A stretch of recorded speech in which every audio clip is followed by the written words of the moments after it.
wrong. And as you said right at the beginning of this, you're resisting what is. When you resist what is, you're in stress. Well, my mentor used to tell me that in the context of firewalking, there's the other side of the firewalk is where you want to put your focus, on the things that you want. You want happy feet, on the other side of the firewalk. And the firewalk itself is like any challenge in life. As soon as you set your intent for the other side of that challenge, then everything that's in the way shows up. So, you set the intent, I want a love relationship that's super supportive, and you have a really clear vision of that. As soon as you set the clear intent, everything that's in the way shows up, because the universe is like, sure, you can have it when you're aligned correctly. Yeah, so Skills Not Pills movement is my first movement in the world that Spirit invited me to bring. And really the purpose of it is not to shame people, for taking the pills. It's to create awareness. It's to create awareness that we've developed a mentality that says, I can take a pill and forget about this problem and not really deal with it. Mm-hmm. That can be an easy solution to something. Mm-hmm. And that I don't have to be uncomfortable. Mm-hmm. And the message from the guides is, in fact, that is obstructing progress on this planet. Mm-hmm. Because people are not feeling. If you've ever been on those pills, you take anti-anxiety, anti-depression medication. Mm-hmm. It's almost like it puts a glass wall between you and the rest of the world. So you're not able to feel at the level that would be required if you were going to be, in oneness, for example. It puts you in a place of separation. It puts you in a place behind a glass wall where you feel alone and separate, and where you're really alone and separate from your own self, from your own feelings, from your own experience. You got to accentuate the positive. Wow, I feel good. A little bit of feel good goes a long way. You're listening to KAren Swain, teacher of Deliberate Creation, accentuating the positive, showing you a way to a better life. Accentuating the positive, it's not just fad, it's sanity. Who in their right mind would accentuate anything else? If you feel like that's what you want to do. Hello and welcome back to Accentuate the Positive with KAren Swain. So great you're joining us again. Today I have a beautiful woman to introduce to you. Her name is Kerri Hummingbird. Bird Energy, beautiful bird energy. She's an award-winning author, an inspirational speaker, soul healer and shamanic healer, soul guide I should say, and shamanic healer. She also has a podcast show called The Soul Nectar Show, which she interviewed me on a couple of months ago, which is a beautiful show. She puts on all sorts of amazing, inspirational people. And of course, like many of the podcasters that are out there in the world, like me, she is also one of them. Welcome to the show, Kerri. Thank you so much. I really appreciate being here. It's such a fortuitous time. Look, where are we? We're at the end of February. Are we the 1st of March today? I think we're the last day in February now. And okay, the last day for you, 1st of March for me. So it's the morning of the 1st of March here in Australia. It's the last day of February for you. And 2018 has been a really interesting ride, hasn't it? So my guide said to me last year, I love the way my guides speak to me. I think it's because I have a good sense of humor. They speak to me in the same way. Hold on to your hats, kids. You're in for a wild ride. So, meaning this year was not going to be easy. It was going to be definitely a roller coaster ride, not a smooth ride. And I think we've all experienced that so far. How about you? Yes, we absolutely have. I know I have. I know that everyone I've talked to has. I've spoken with many different people who are in the awakening process or are already sort of really along the journey. And they all say the same thing. This has been a very challenging year so far.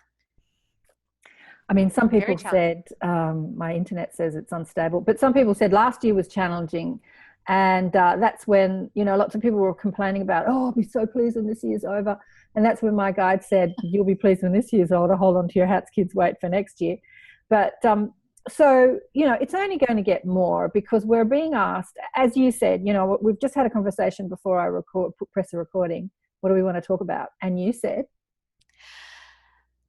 Well, the message that I keep getting from my guides, which is why I'm launching the Skills Not Pills movement, is it's time for skills. It's time for every person to put feet on the street, so to speak, be sovereign, and step into personal responsibility. And out of this idea that there's like an easy button, that you're just going to push the easy button or pop the pill and you're going to get better. You're going to go for a healing session and it's all going to get better and fixed for you. We're done with that part now. The part now is every person learns how to hold themselves in spiritual integrity and, look at life in a whole new way, through a whole new lens.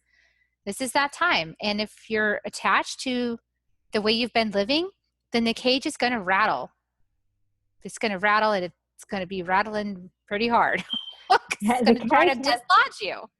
The cage has definitely been rattling, and as you say, it's rattling even harder this year. And I think that, this easy street, sorry, I'm just adjusting this. I think that this easy street is attainable. But as you say, we have to take complete personal responsibility. So if we're indulging in BS, whether it's like BS about someone in our lives, our boss, our lover, our mother, our father, our, whatever, or about ourselves, if we're not in integrity with ourselves, if we're not looking at life through the eyes of Source, then it's going to be hard, really hard. It's just going to get harder. But it's easy when you do take that responsibility. And when the proverbial shit does hit the fan, you can say, that's okay. I can still enjoy my life. I'm still here. I can still accentuate the positive. I can see the silver lining. I can see the gift. I can learn the lesson. That actually is easy street, because it's a lot easier to feel good than it is to feel bad. I don't know if anyone's been feeling bad lately. Feels like, it doesn't feel good to feel bad, but it's not easy feeling bad. It's feeling bad. What does that really mean? That just means that you're in resistance to what is. You're resisting the alignment that's happening for you. You're resisting the realignment. So I'll just share briefly, about how lots of people resist the realignment, right? And myself included, all of us do. We have things that we're really attached to. Yeah. So I have an 18-year-old son. We could probably end the conversation right there. But we won't. So I have an 18-year-old son, and he's very independent. I've been a single mom for maybe 6 to 7 years. And during that time, he got very independent because I'm a single mom and I'm an entrepreneur. And I've been very busy, like keeping the lights on at this house. So children in that scenario, they get very independent fast. And now I'm remarried. I just got remarried in June of 2017. So it's not even been a year, and we've been integrating families. And so you can imagine the integration of energies. A new man is in the house. He's the man of the house, no longer the 18-year-old. And the 18-year-old's like, I'm off on my journey. I want to be free. I don't want to be under anyone's thumb, because I haven't had to do that, and I don't want to do that. And so there was only one rule, and I'm not really going to say what it is right here at this moment, but there was one rule and he couldn't follow it. He kept breaking it and trying to hide that he was breaking it. But it's okay, because I'm sneaking about it, right? It's all right. I can break that rule, because if you don't know that I'm breaking it, then it's not really breaking it. And when I was a single mom, I would have said, okay. When I was a single mom, I was in a place of vulnerability. Maybe I don't have to be all the way with integrity. Maybe I could just look over this and pretend I don't see it. And many of us do that in our lives. We say, well, is it really that big of a deal in the grand scheme of things? Can I just ignore this?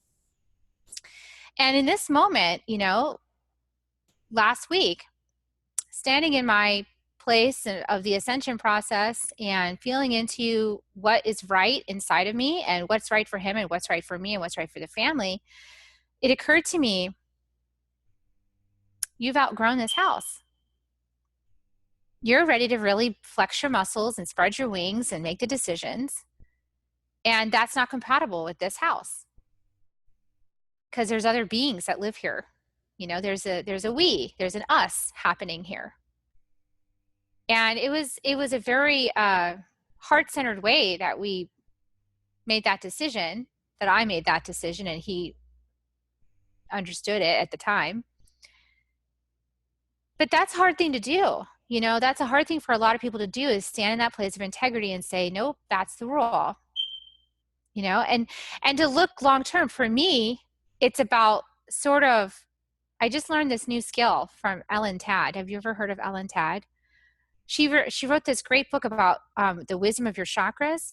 And she says, like, a really good tool is to look through a situation through your third eye. So like go up to your third eye and like look through the window of your third eye into the situation. And I think I naturally do that, but I just intentionally did it. And I saw what I knew in that moment. I saw it much more clearly, which is that we've got to be aligning ourselves with truth, with the truth of the moment, and acting from truth always. And trusting spirit that as we have the clear knowing, we have the clear guidance, and we act on that is serving a purpose that's necessary. And it may not be convenient for us in the moment, right? Emotionally convenient or mentally convenient. It might not be convenient, but it's necessary for all kinds of reasons that we can't, from our small little place that we're standing, even fathom. And so for me, I had this glimpse of, when I looked through my third eye, and even before that, I said, this is important for his development.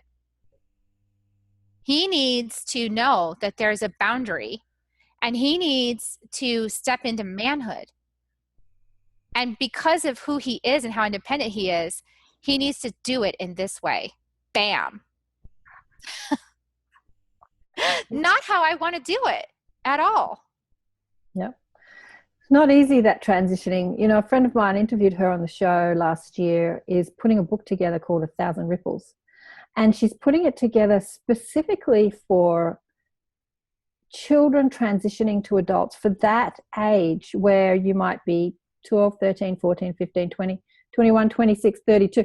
You know, like when you're transitioning from being dependent on someone to now being independent, both mentally, emotionally, spiritually, physically. I think one of the hardest things to do is to, you know, and women find this too when they've been financially dependent on a man or emotionally dependent on a man and they break up, is to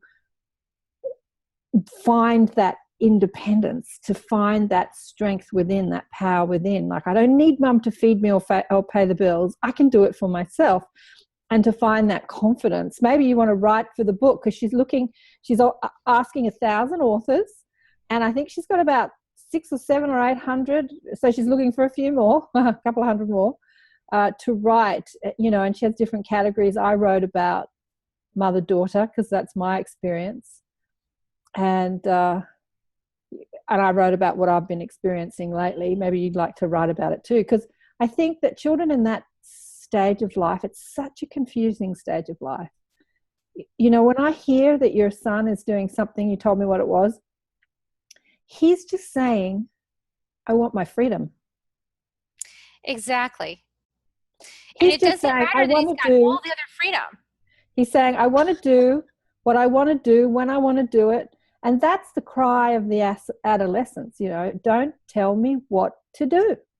I want to do what I want to do, and I'm looking to feel good, and this is making me feel good. And we say, that's not the way you should feel good. And they say, F off, that's the way I want to do it. You know, and like that's the conversation, right, with adolescents. Yeah. And that is the conversation. Yeah. And so you've given him his freedom. I gave him his freedom. I said, okay, go for it. Yeah. You'll figure it out, you know. And then he found a very soft, landy place. And, you know, the thing is, you know, I'm a coach. Okay. I'm a mentor and a coach, and I'm that way because of my own journey of pulling myself out of difficult spots that weren't serving me, like being a victim on the triangle of disempowerment. That did not serve me. It felt like it served me. It felt at the time like, oh, it serves me to be a victim because then somebody else is responsible for everything that happened. Yeah. But in fact, it doesn't serve you. It holds you up from everything good in your life. And I had to learn that lesson the hard way, because rescuers are really actually controllers in disguise. They'll rescue you because they'll tell you how you don't know how to live the right way. It seems so easy to be rescued, but yet it is actually not. I had to learn that the hard way, and I'm seeing him now stepping into that phase where it looks like he needs to learn the same lesson. Yeah, we've all got, look, my daughter's 26, and, you know, her teenage years, she was pretty independent. Her teenage years were, she sees them differently to me, but I thought they were joyous. But she's had her dark night of the soul in her mid-20s, and it came through relationship, it came through, you know, job and injury and all sorts of challenges that she's had. And she struggled through the last couple of years, and she seems to have seen the light in the last month or so, really. And she's just loving her life where she was hating her life before. It's not easy to watch your children struggle. It's really not. But that is where the juice is. That's, you know, the challenges that we go through, as much as we hate them when we're going through them, they teach us so much about who we are, what we're capable of, who we are. Because, you know, when we live in a feathered nest, when everything's cushy, we don't know what we're capable of. We just don't know. We can only see it inside challenge. You know, and that strength inside challenge. That's really an epidemic, because that feathered nest, what is that? That is our whole society of entitled youth that think that, you know, that everything should be handed. And this is, you know, I really feel that this is at least a problem in the United States of, you know, everybody gets a trophy. Everybody gets a trophy and nobody has to work too hard. And at the same time, we have double standards, you know, because we work all the time. Yeah, so I think the work ethic in the States is really like work hard, work hard, work hard. If you listen to any success anybody, they will always say, I attribute it to my hard work. And I actually don't agree with it. I actually agree with the millennials thinking everything can be handed, because everything can be handed, but you have to align your energy.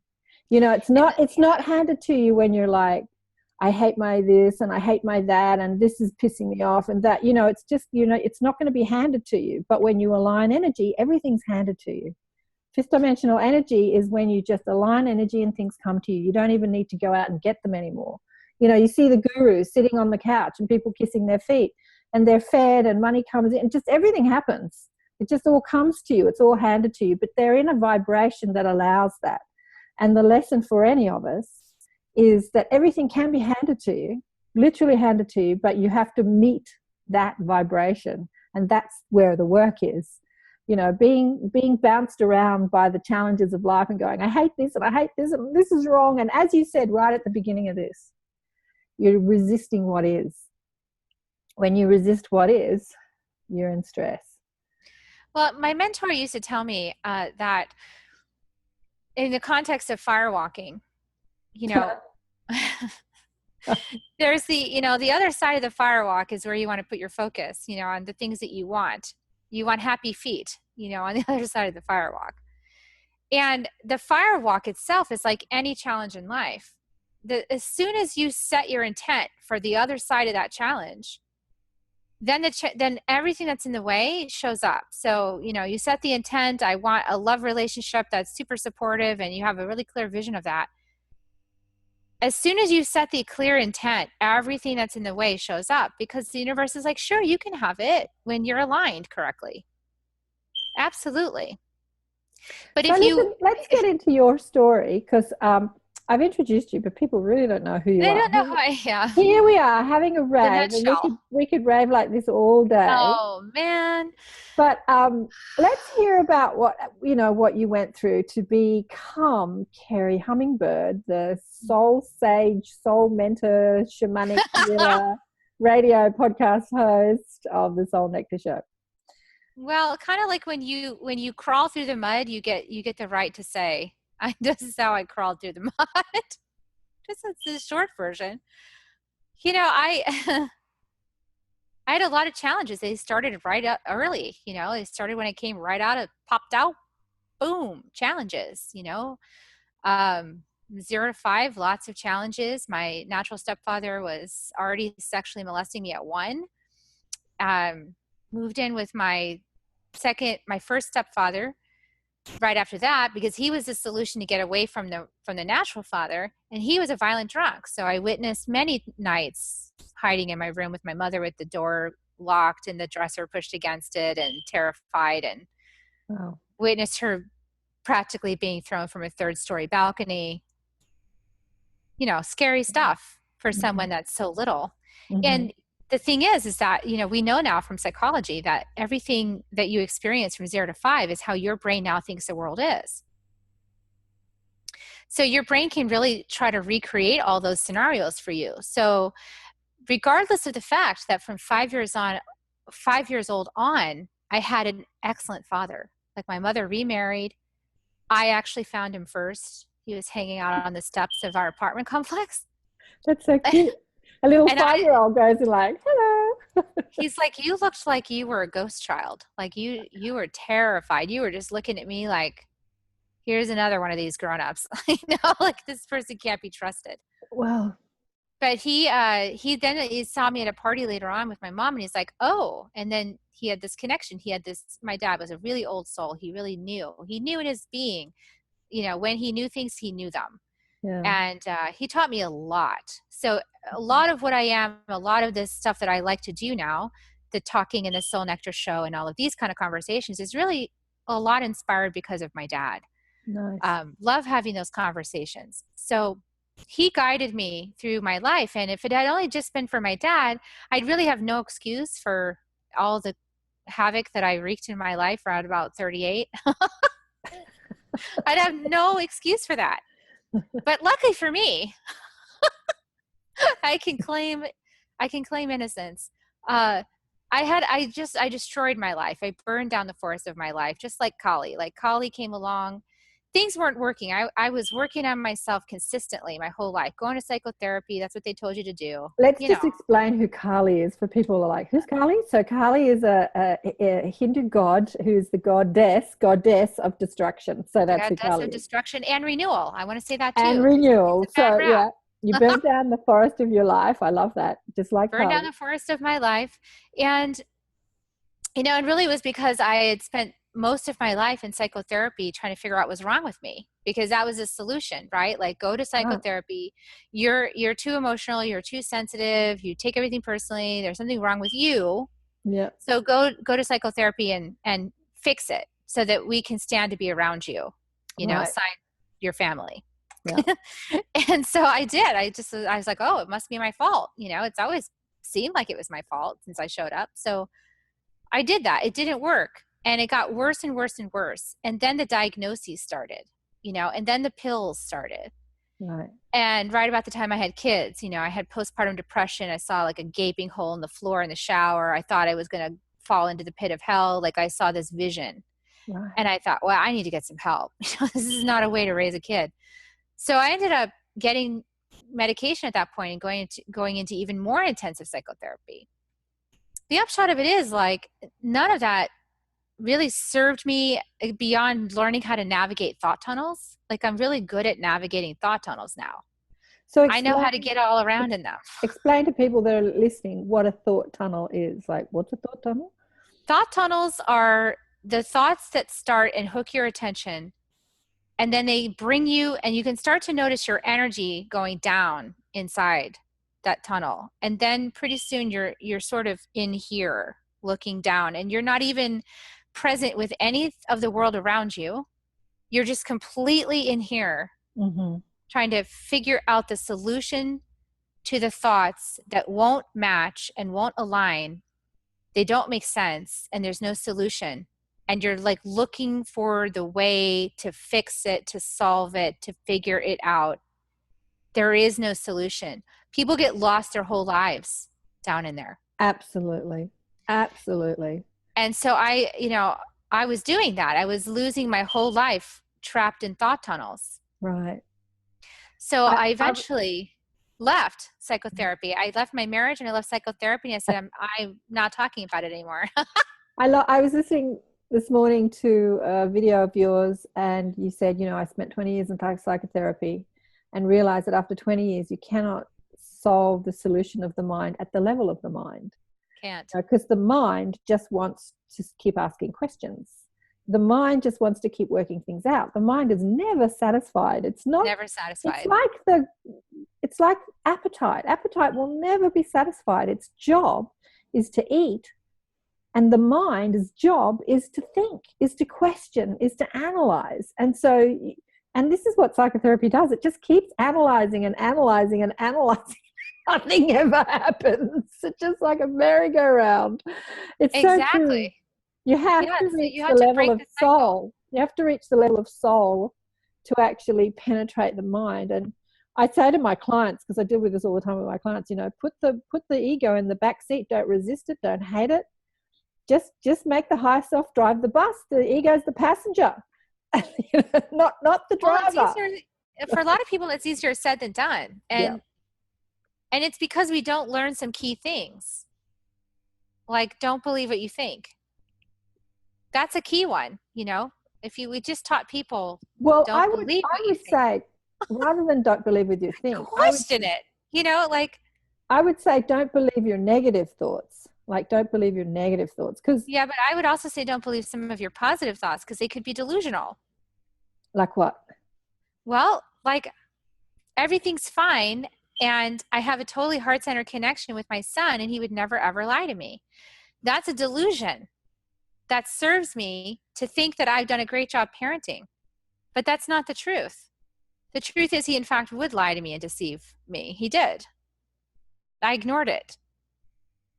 So we can believe a whole lot of things that aren't true. Mm. Because it's more convenient than facing the truth. Yeah, I wouldn't look at it like that, but yeah. So this a process of discernment. We think we get to create our own truth. Like thinking that someone's not going to lie to you. Anyone's going to lie to you. It's your human nature to protect yourself. Maybe that is delusional thinking that people won't lie to you. But as an empath, when people are lying to you. Well, you can feel it if you tune into it, but you can also make up stories. I only say this because I made up a lot of stories for a lot of time. Yeah. I made up all kinds of stories about, and here it is. It's not exactly a story, because at some level it's totally true. Like, for example, I think we've talked about this before, where it's the ability to see the good in people. It's the ability to see who they could be at their highest good. Yeah. At their highest expression. I can see that in people. I can actually witness that in people, and I see them. I see that layer of reality. What I often have to remind myself of is that's not true right now. Like, they're not at that place. They could get there, but where are they really right now? Yeah, but it's interesting. If I'm attached to that higher, if I'm attached to that, only want to see that, then I'm not being real. Well, you are being real, because you're being real in a different dimension. You're seeing who they can be, and that's just as real as who they are not. But if you want to go somewhere, you got to know where you're going and where you are. And we're here to learn, right? We're here to learn and grow. So, like, if I'm looking at my son, I can see his soul. Of course I can see his soul. I see his beautiful essence where he's perfect. He is perfect. He's a soul. We're all perfect there in that dimension. But in here, we're here to learn and grow. We're here to get from point A to point B. Like, we've got specific lessons. We came in here to learn, and we wanted to learn them. We wanted to experience it. We wanted to have that knowing. So it doesn't serve him or me for me to be going, oh, well, he's here. And that's what I've really done a lot in my life, is go, he's here. He's perfect. He is perfect. But to be in service, I've got to be willing to face the truth in this moment. Okay, yes, he's perfect, and he came here to learn a set of lessons. He chose me as his mother. He's here. He's here, and I'm not even going to try and figure out the next step. I'm going to open and listen for the next step, because I even know that I don't want to believe this. Yeah. I want I know that now. Don't believe this. Go, what's the clear knowing? What's the clear guidance? What's the next action? Because it might very well be something that I carry personality don't want to do. Mm. Like I carry personality, don't want to kick my son out of the house. Yeah. I don't. You know, I was going through my struggles with my daughter. I kept asking, what do I do? Because the ego was like, It's so slippery. I'm so sick of this shit. Was like, I'm fucking fed up. I'm swearing like a flipper. But that's what the ego was saying, right? Like, I'm fucking over this shit. And so I'm just like, what do I do? And the guidance I received was just keep loving her. Just keep loving her. Just keep reassuring her.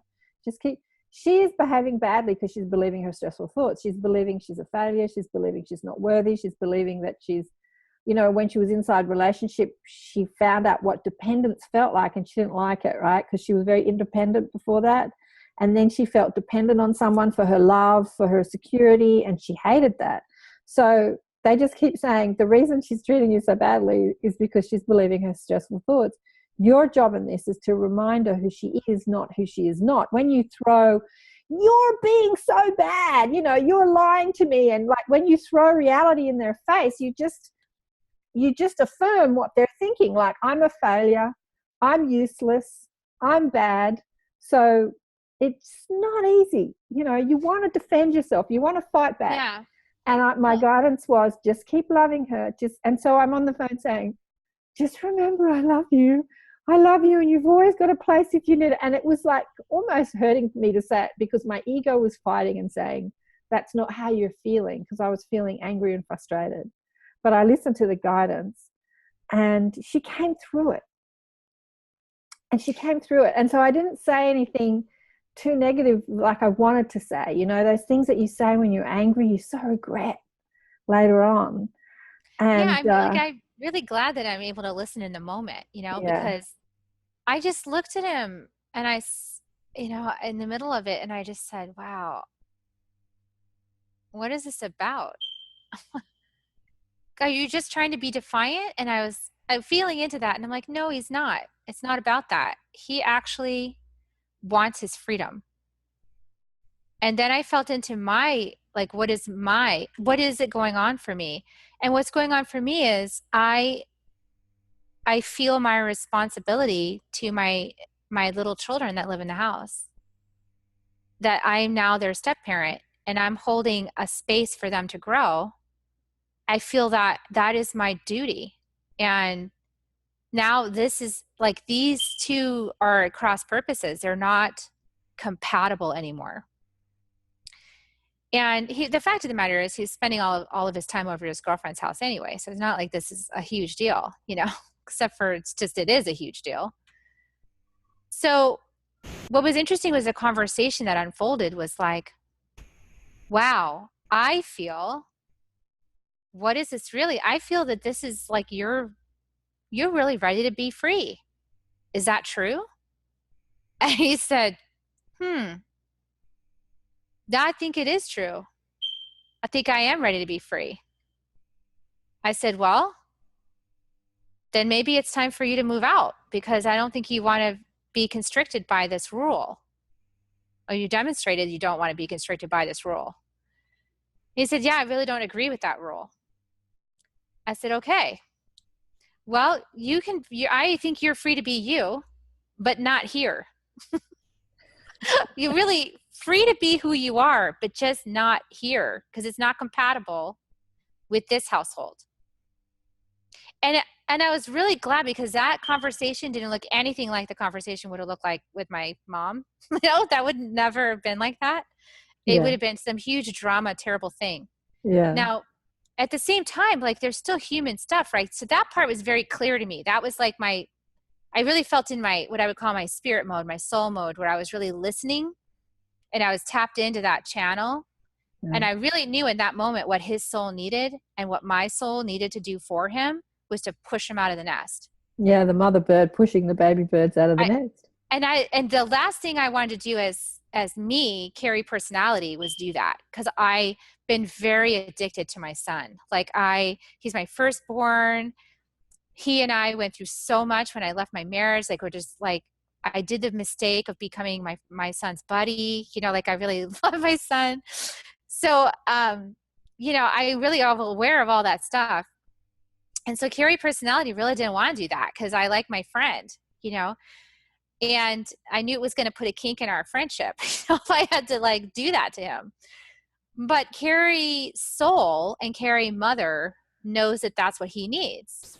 And I trust Spirit's guidance that what's going to happen is he's going to go on his journey and he's going to do uncomfortable things that I really wish he wouldn't do. Yeah. Because he needs to do it and learn. That's And exactly then when he right. wakes up, hopefully sooner than later, hopefully before he's 35, maybe even in his mid-20s, he'll come back and there'll be a new relationship that we can form that's based in a whole different space. It's not based in me coaching him. Like I can't, he's my kid. Like I can't be his coach. You know, I can mentor him if he's willing to listen. But most times, are you really ever listen to your parents? Usually not. Like that's the last person that you want to take guidance from. And so even though I'm this mentor and I do all this work for lots of clients who love it, I got to step out with him. He's going to find his own path, his own mentors. He's got guides. This is the part I want to bring up now. So I started becoming aware of this unique relationship that we have as parents with our kids when I realized I needed to step off the triangle of disempowerment. And as I was stepping off the triangle of disempowerment energetically, like it was actually something we did with our school, I was realizing, but I can't protect him. What's going to happen to him? If I'm not there to save him, he might, you know, die or all these terrible things. And I had this moment of clarity where my guides told me, Kerri, you know that you have a soul team, right? I'm like, yeah, I've got a whole spirit team. Like I got lots of players on my team. I got a lot of support. They're like, why would he be any different? Oh, it's like this, like, ta-ting. Oh, he has a soul team. Okay. It's not about me. I was just like the physical mentor to get him going. And then for whenever he needs to check in, that's it. That's my role. And it's really different than the codependent role that I experienced with my own family. Probably a lot because I was afraid as a kid. I was very afraid of things from my early beginnings, you know. It's a really different relationship. I didn't leave home like that. Like I went to 4-year university and I came home during the summers and my room was still there and that comforted me. I had my same room and he's a different kid. He's not like that. He was so excited. I was shocked. He was excited. I was like, you're excited? And then it kind of hurt my feelings, you know? Like, excited?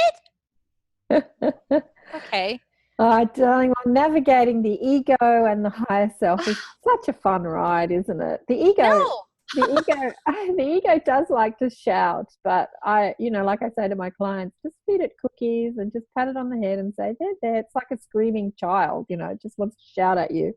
Just say, calm down, little ego. Like the ego is the part of us that does want to try and control and protect and fix and heal.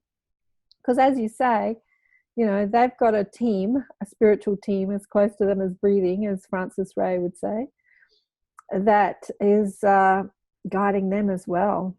You know, it's just so interesting how we forget this. I remember when Annika was about 11, I started to go out of the house and leave her alone. And I started to feel really guilty as a mother. You know, my role as this mother is there to be protected, single mother. And she said, why are you stressing, Mum? And I'm like, I'm feeling guilty because I think that it's not right to leave an 11 or a 12-year-old alone in the house. That I should be there with you 24/7. She said, you believe in angels, right? And I go, you know I do. She said, don't you think they're looking after me? And I'm like, oh, damn. You know, like she just threw my own wisdom back in my face. And, yeah. But, you know, when she's going through her drama, she forgot about her angels, let me tell you. We do, though. When you're in your negative energy, you just completely forget about the help, the non-physical help that's there right in front of you. You completely can't see it. Like you say, you're in a tunnel. You can't see. You're in a tunnel, and I feel like you almost have to go through that tunnel. I know that not everybody has. I've definitely met people and heard stories of people who are like, oh, I was awake my whole life. I always knew this. I think those people are incredible, because that's not the story I had. Like I was unconscious for like a good part of my life, even though I was trying to figure it out, you know? Yeah. There was part of me that I would feel from time to time that knew that this was all sort of an illusion. It wasn't really Right. real, Yeah. and it was made up, and I was somehow facilitating making it up. There's always a part of me that knew, Yeah. but then I would really get lost in the drama. You know, I would get lost in all of the karmatic stuff that I had to clean up, I guess, in this lifetime. And I still don't have all of the clear, 100% insight all the time. For whatever reason, my soul has decided that I don't need to have that right now. So I get these moments of total clarity, and then I have a lot of like, I don't know. And so I had to go let it go. I don't know, unless you're some amazing guru sage that's here to, I don't know, bring humanity into a life. I don't know. I don't think any of us have, and we're not supposed to have the whole picture. It's kind of like going to the movie and seeing the whole movie laid out in front of you, plot, beginning, middle, end, before you before you live through it. You don't want the element of surprise and uncovering and discovering and revealing. That revealing, life is about revealing who you are, not saying in one clump, now know it, because there wouldn't be, it's not over till the fat lady sings. It wouldn't be a life unless there was that revealing. And I think that life is enjoyable when you enjoy the not knowing, so that you can have the revealing, like that uncovering, that discovery, that or even be the creator, to see your creations come alive, be it negative or positive, but to see how you are creating. I love that, because, that's realizing that you are the star of your own movie, and that movie has been scripted in many ways for you, right? There's key moments that for you and by you. For you and by you. And, when you're getting those realignments, towards your highest destiny, well, you've got to accept those realignments and trust that those realignments actually need to happen. And if you're in truth with yourself, you can see how the realignments were necessary. Yeah. You know what I think is our highest destiny? Years ago, you were talking about, you did the firewalking. Years ago I did that too in Hawaii. I love it. And I think it was called Date with Destiny. And, the thought then, like 20 years ago, the thought is that there is a destiny out there waiting for me. So there is this future timeline. And that I find is a very stressful thought, because then we start to think, I have to be the person in order to manifest that destiny. It's all a thought of a future. And I think that the destiny is the realignment. The destiny is the now moment, the alignment in the now moment. That's the destiny, because it really doesn't matter what you're living. If you are in that alignment with source energy, in that pure joy and bliss, you don't need anything to come to you to make you feel good, because you're there. You're there. So whether you're inspiring 1 million people, saving the world, saving yourself, saving your son, I don't know, whatever turns you on, whatever you're doing, skiing a mountain, making love to a lover, it's unnecessary to even desire or want it, because you're already in the vibration that you're calling forth. And then from that vibration that you align with in the moment, you get to pick and choose whatever you want to create, whatever you want to do. So the destiny is in the now, I think, which is something I didn't understand when I spent, $4,000 or $5,000 going to Hawaii doing a Date with Destiny course and walking on fire. It was a lot of fun. Fire is a life-shifting. That's a life-shifting event right there, because you can really see the interplay and how fear operates in your life by doing that. That's the point of doing that exercise. But it was a lot of fun. I learned a lot. I enjoyed it. I really enjoyed it. Yeah. I think that it's really the question I often ask myself is, how do you want to be? Like, being would you be and feel wonderful? Like, how would you be and feel fulfilled? What's the feeling that really turns you on? Like, how is it feeling sense that you want to experience? And what are some things that you think might get you there is an interesting thing to ponder. But the more interesting question is, dear spirit, please surprise me with all the ways that I could have this feeling and more. And whenever I've asked that question is when amazingness happens. Like when I step into the void and I just let it all go and I say, well, I'm kind of like, this caterpillar going into the cocoon and saying, all right, I'm going to completely dissolve, and then you're going to show me who I am because, Creator, you made me, so show me what's possible. I want to know, what did you intend when you created me? What is it that is possible for me? Yeah. And when I go fearlessly into that place and I go, okay, it's going to be awesome. Trust the Creator.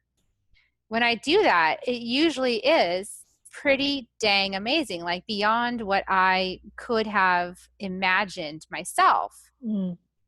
And I probably wouldn't have owned it either if I'd have had to think about that. That possibility wouldn't have come to me because I wouldn't think I would be capable of that. Mm. Beautiful. I love that.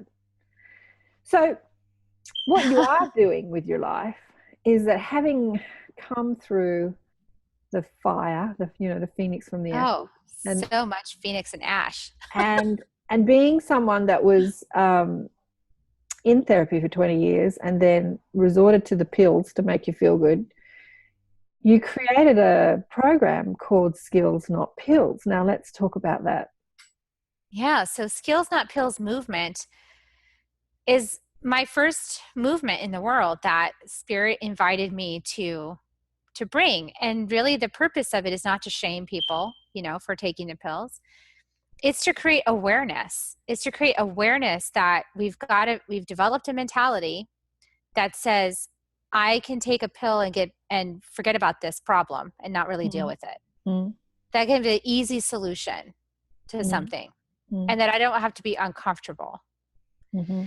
And the message from the guides is, in fact, that is obstructing progress on this planet. Mm-hmm. Because people are not feeling. If you've ever been on those pills, you take anti-anxiety, anti-depression medication. Mm-hmm. It's almost like it puts a glass wall between you and the rest of the world. So you're not able to feel at the level that would be required if you were going to be, in oneness, for example. It puts you in a place of separation. It puts you in a place behind a glass wall where you feel alone and separate, and where you're really alone and separate from your own self, from your own feelings, from your own experience. And that's really the point of those drugs, right? To disconnect you from your feelings so that you don't have to experience them. So that is a problem if our goal is to create oneness and ascend the planet and create harmony among all the people that live on this planet so we can actually start taking care of the planet. Mm. I was having a discussion with someone the other day. I went for a walk and she revealed that she was on antidepressants. And I was like, really? I've actually never taken them, so I can't say what they feel like. But she was saying, but you don't understand. I can't function when I'm not on them. And I don't know how to come back at that, because she said that it just takes the edge off her life. My rebuttal is always, well, your negative emotions is showing you about the beliefs that you believe about who you are that are not true. And it's actually feedback. And what you're trying to do is dampen that feedback. It's actually speaking to you and you're just saying, I'm not listening. And she's kind of like, yeah, but I can't function unless I'm not on them. What would you say to somebody like that? Well, so what I would say is, what skills are you implementing in your life? For example, are you grounding? Are you shielding your energy? Are you having discernment about the thoughts in your head? Are you cutting cords with people so that you're not the source of someone else's energy, which can be very draining?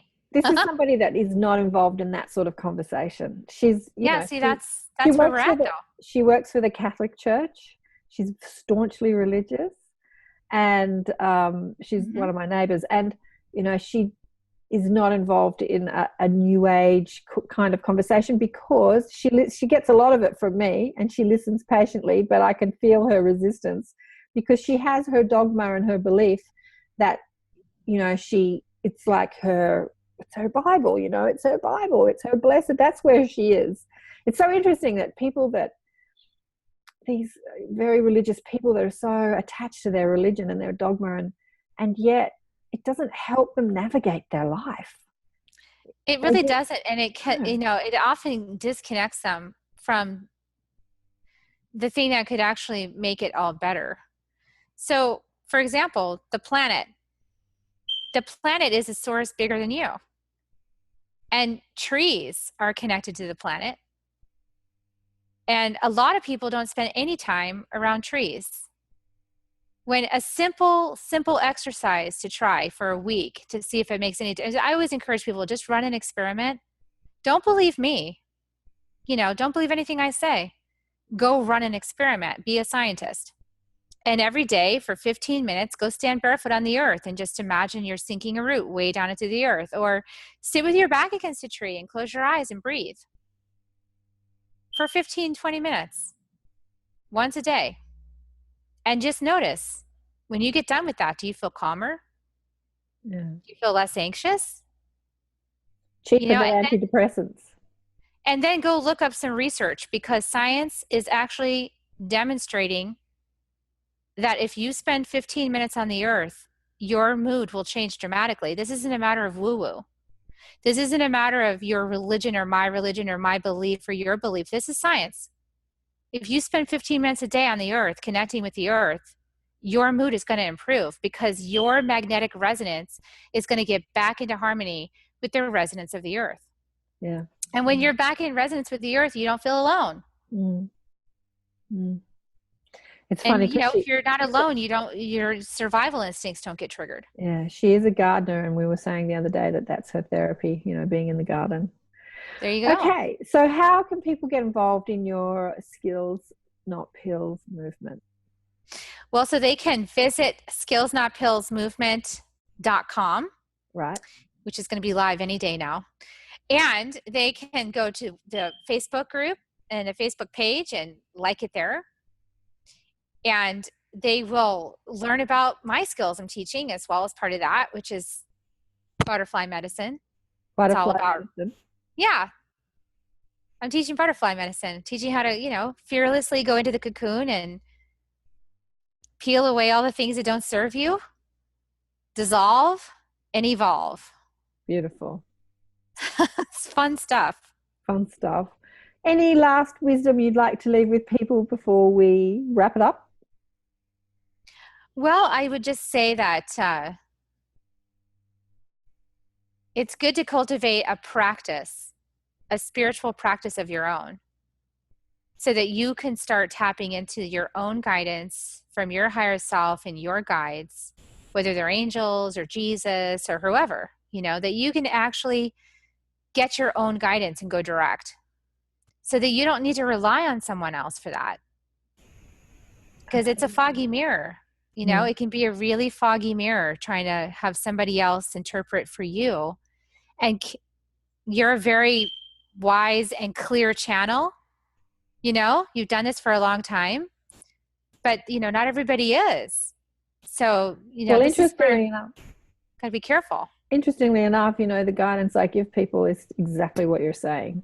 Because people, ring me up for a reading or connect, and I'm like, I was with a client yesterday who contacts me often, and I said, you're going to hate me because I'm just going to keep asking you, the answer to that question. It was a fabulous conversation because we love having that conversation about the mind, because she has such a powerful, creative, and curious mind that gets her in all sorts of loops, like the tunnels or whatever you say. And so the whole conversation was, she says, well, tell me about this and tell me about that. And I said, well, what would your guidance say?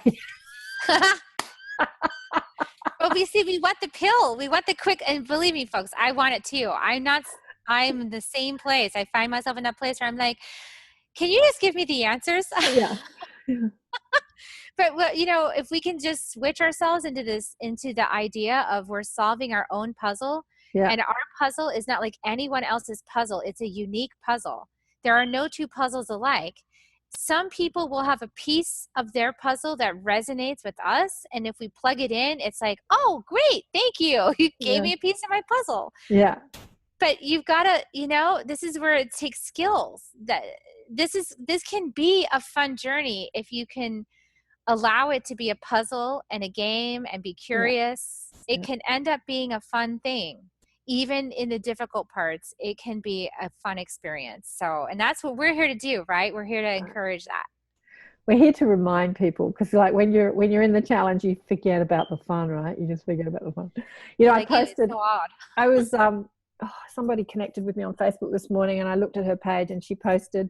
She said she loved Bruno Mars, and there was Bruno Mars doing this funky dance.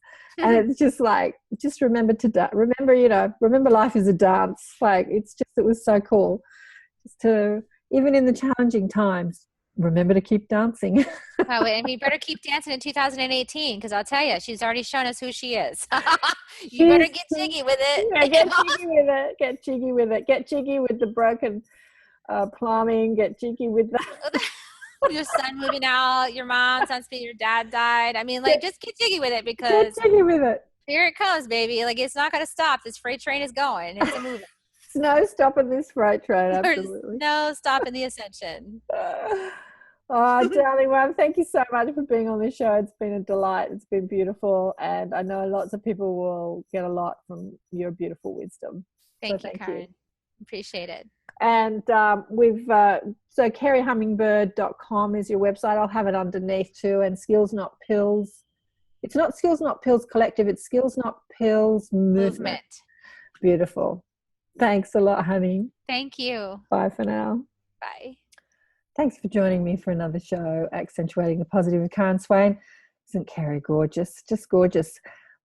Skills, not pills.